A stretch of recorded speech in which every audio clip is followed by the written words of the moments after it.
Hey guys, Scott from aristocob.com here. And Seth from Mark Woodman's Breakfast Club. Really? I am. That's awesome. Well, together, the three of us, we are Mark Woodman's Breakfast Club. You're also from Mark Woodman's Breakfast Club, and so are you. I am. Welcome. Welcome. Morning, boy. Good morning, Homer. What are we going to do today? We're going to smoke one of my favorites, Fruit-loopy tobacco. The Fruit-loopy tobacco from Nagold, Germany. Yeah, we try to smoke new things. I didn't want to this week. I wanted something. You didn't want to last week. What? Well, that's because the new thing that we had was Latakia with the special Perique that had just been re-added into it, that had been out of it since 2004. But hey, let's put the Perique back in. That was said no one ever except for Lane Limited. That was because you were smoking your old as dirt. Yeah. Cob. All right. Well, how'd that smoke? Smoke like dirt? It smoked okay. I need to drill out the draft hole on that, so it's just a little bit tight. Speaking of a draft hole, it's a little bit tight. Since we are in the middle of the Cobfoolery contest, and the Cobfoolery contest runs the entire month of September, check it out at Cobfoolery.com. I'm going to smoke my pierced ear that I made last year during the contest. You making something this year? Yeah, I think I am. You know what? I might try to make this year? Your electronic... I might try again. Third time's the charm. Stupid piece of... The problem is the wires that they use on the battery. What is it? It's the battery. Yeah. It's incredibly well, it's not the battery. Small. You're right. It's really, really small. Heat it too much. I probably need smaller solder or something. You heat it too much and it just melts and falls apart. The wire does. And so I can't ever seem to get it to connect to the other wire that I've got. I am not a master solderer. Even though I do now have some alligator clips with the magnifying glass, a fourth hand, whatever that thing's called. Third hand. Well, there are two. It's called a jeweler's third hand. There are two alligator clips, so it's like the hands number 3 and 4 are on there. They're real tiny though. So maybe that will be the key. Last year, I bought 3 of those suckers and broke all 3 of them before able to successfully connect them. So we'll see. I still have all the other parts. Maybe though. You should just replace the wire completely and not bother wiring with the wire that's provided. The problem is it's not soldered. It's epoxied to the thing, and the outside of the it's the part where the atomizer connects. That 510 connection is not solid. Anyway, we'll see. If I'm successful, you'll know, and if I'm unsuccessful, you'll probably hear about that too. So, are rules for Cobfoolery posted anyplace yet? Cobfoolery.com. Yeah. And I've talked about it over on my channel, so check out Aristocob, the Aristocob YouTube channel as well. All right, so a couple things to talk about. The first one I want to talk about is, in keeping with showing you stuff, I thought I'd share with you one of my favorite books of all time, A Reverence for Wood. This is written by a guy named Eric Sloane. And I absolutely love this book. Stop it, boy. Wait, get that out of my face. Shouldn't you really be talking about this on Wood Wishes?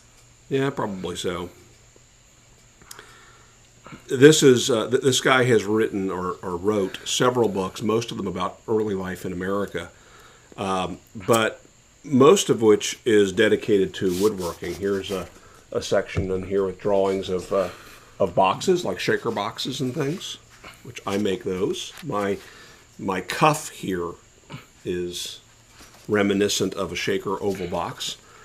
Anyway, I love this book. I don't know if you ever read that? No. When I was in high school, I stumbled across this book in the high school library, and I checked it out again and again and again. That's probably Nick. Did Nick sign that? That's from my buddy Nick.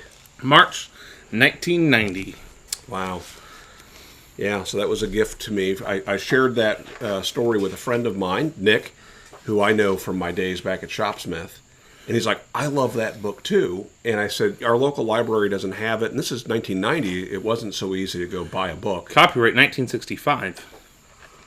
So First published in 1990. Nick found this book and sent it to me. It was one of his favorite books too. Was it? Mm-hmm. Anyway, I would love to have some of this guy's. They're all hand sketches. I'd love to have some of his sketches framed. I mean, they're absolutely beautiful, fascinating. He talks about just a number of things that people have observed over the years about colonial life and colonial construction. And from that, they learned a bunch of things. Okay, what do you got? This is cool. This is... barn raising? No. This is what do you call it? The anatomy of wood warpage. Yeah. And talks about moisture and talks about what happens and where warping occurs and in which direction. Depending and why. upon where you cut the board out of a log will determine how it's going to move. Yeah, like the board there at 9 o'clock is quarter sawn. I love using quarter sawn lumber. When I was building my 2x4 table, I was looking for a quarter sawn 2x4. Wetting the concave side with hot water and then weighting it will usually straighten a warped board. You pour the water on the concave, flip it, and put the weight on it, and it'll flatten it out. Anyway, some of the things that they observed over the years is like they would use wooden shingles to hold a roof onto a building. But over the years, the nails that are used to nail the shingles down would begin to rise out of the wood. And why is that? Any idea why they would rise out of the wood? I would assume shrinkage and warpage. Expansion and contraction of the wood. So as the wood shrinks and expands over the course of a year, slowly but surely pulls that nail out. And early Americans actually learned that if they leave the nails sticking a little bit proud, it would help to hold snow on the roof. And snow on a roof is actually good insulation. It has insulating properties, especially when it's colder outside than 32 degrees. Snow on your roof is actually warmer than the cold air. He talks about how doors are constructed and the evolution of a door. And again, if you had a door that's 3 feet wide, made of solid wood, you would have a door that would want to expand and shrink a total of about 3/4 of an inch every year. So that's enough to cause cracks and gaps and things. And so craftsmen years ago learned how to minimize that by cutting the board down and using pieces that would minimize that the effects of that expansion and contraction. I learned so much about woodworking and about wood from that book. Yes, there are much better books, encyclopedic books on wood, boring books on wood. This is interesting. So here's another interesting one. This is wood needed to throw out a given amount of heat, and it shows stacks of wood, and it shows you got hickory is apparently pretty efficient at heating throwing out a given amount of heat, versus white pine, which is about 3 times less efficient. You need about 3 times more white pine to equal the same amount of heat from the hickory. It's fascinating. Yeah, it's why you don't want to buy a cord of pine. It's a flash in the pan. It goes by very, very fast. You get a lot of heat. It's great for getting fire started, but you don't want to use that to continue. Mm-hmm. Oh, go back a page. Right there. Yeah, he's talking about how to make charcoal. I'm sure he calls it the blackest job in America. I'm sure that has to do with the hardness and softness of the wood as well. Mm-hmm. Sure. That's cool. Check this book out. It's really cool. I want to say you can get a little bit of a preview on this either on Amazon or at Google Books. Google Books, I think. I don't believe you can see the whole book. No, not usually. He wrote several books that are worth looking at, but this one in particular was my favorite. I would recommend you check this out, if only for the pictures. Mm-hmm. These are really, really informative and very interesting. Mm-hmm. I now can say that I have a higher reverence for wood. Hold on to that book, but don't lose it. It's a great book. So I think that's all I want to show today. We have a question to answer, unless you have something you want to share. No. All right, so our question from last week. What was that question from last week? Oh! Recall? Things that annoy you. Oh. What was it? Things that are popular but you That. find annoying. Yeah. Wow. I mean, let's get the easy ones on the table, or out of the way. Just about anything that appeals to 12 to 25-year-olds, and or, because they fall into the same category, 40-plus-year-old moms, or moms of 13-year-old to 25-year-olds, it seems to be. So things like Twilight, Justin Bieber. Just about any music on the top 40 station is popular. It's annoying. Kardashians. Everybody but Miranda Annoying. sings. Totally annoying. But Miranda on sings. purpose. Yeah. On purpose. Right. Super annoying. Things that are popular, they seem to be popular with a lot of the people that I spend my time with. Phrases such as supposedly, which isn't a word, it's supposedly, but it's very popular with a lot of the people that I know.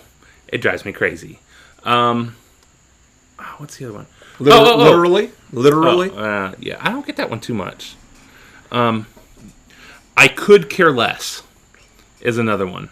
I could care less. Then go ahead and care less. Wrong. I couldn't care less. The whole reason you're saying it is you're trying to convey the fact that you care about it so little that you couldn't care about it any less than you do. But when you say, I could care less, then you care about it some. Annoying. But an incredibly popular thing with some of the people I know. Yeah. Ending sentences and prepositions. Where is it at? What is it on? Where is it to? What? Yeah, you hear that a lot. You know, it's funny because the things that are popular, you're right, tend to be those word things that fall.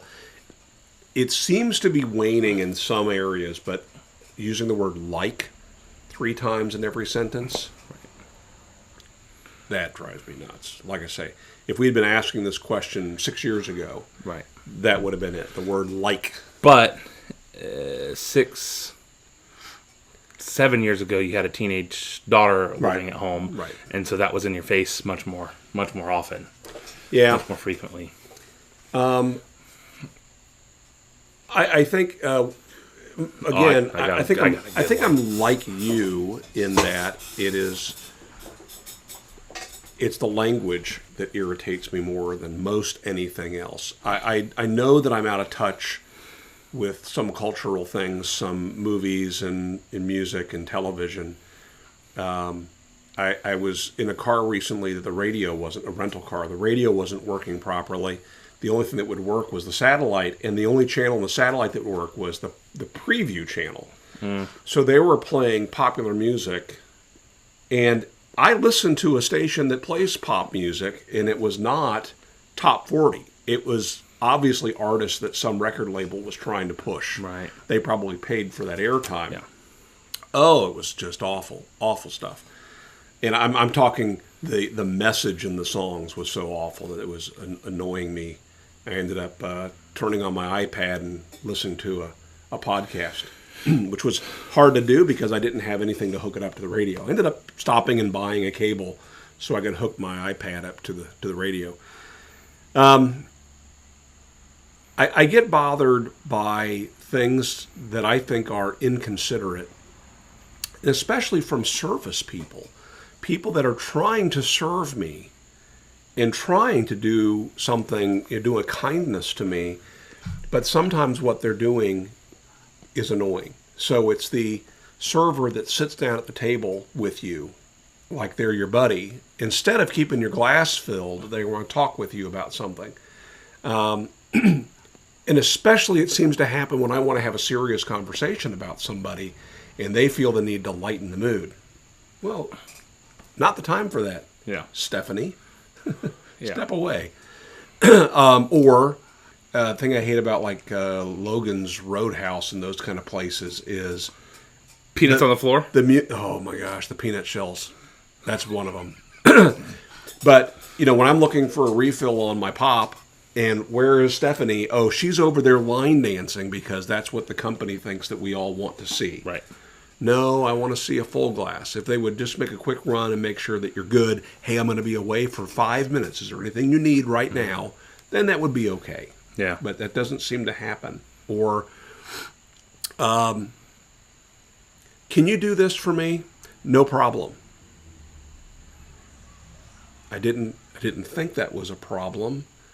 Or thank you. No problem. Right. We were all taught in kindergarten what the proper response to thank you. Someone thanks you. The best response is you're My pleasure. welcome. Thank you, Chick-fil-A. Is you're welcome. So anyway, those are just little annoyances, and those are not, to a degree, I would say, popular in our culture. But there's some popular things in our culture that are driving me nuts. That I think there's corporations and there's movements that are trying to shove things down our throat, and whenever I sense that begins to bother me. Frogwa. Actually, that's okay. Shove that down my throat. Yeah, the other things I think for me are more cultural. Things that really annoy me seem to be very prevalent in the culture, like just people begging for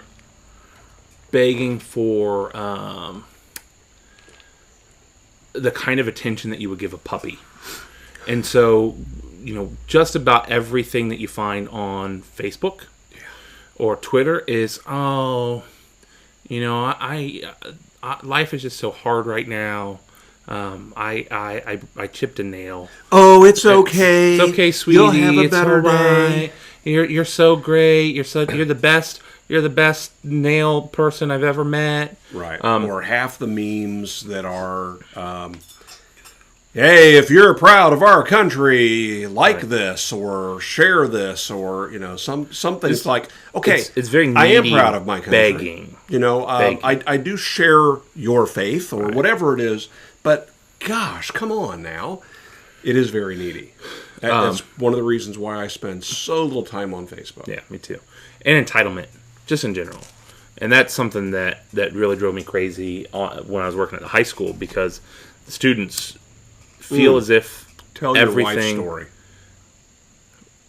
about the kid who turned in the incomplete report or whatever it was. I don't remember. All right. I'm sure a kid turned Boy's a teacher, turned in an incomplete report, got an F on it, because not only was it incomplete, it just wasn't right at all. And so the student was asking, well, can you give me at least a grade for trying? Can I get a grade for trying?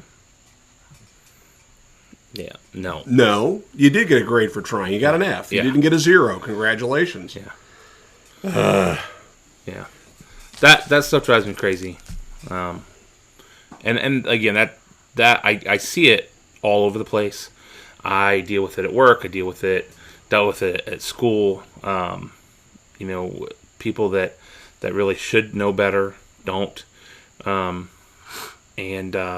it's crazy to me. It's very frustrating, but it's popular. It's very popular right now to feel as if the world owes you everything, and to be upset if it doesn't give it to you. To quote Steve Taylor, you don't owe me nothing. Yeah. We have a question, and then we were going to talk about communication, but I guess we should probably push that to next week. Yeah, let's talk about that next week. Right. So what is our question for next week? I don't know. I think I have that on my phone. You wrote them down. I hope I did. Blah, blah, blah. Who is your oldest friend, and where did you meet them? Oldest as in chronologically oldest, or the person you've known the longest? Probably the person you've known the longest. I don't care for that question. That's fine. It's an okay question. Think about it for a week. Well, yeah, it's an okay question. My oldest friend is someone that I'm not... I'm friendly with. Okay, got it. And so Well, we'll talk about that next week. Yeah, All that's right. fine. So there you go. Answer today's question in the comments below. And what'd you think of the tobacco? We've smoked this time and time again. We like it. So, I like it all every right. time. Keep working on your Cobfoolery entries, and we'll see you guys next week. Later.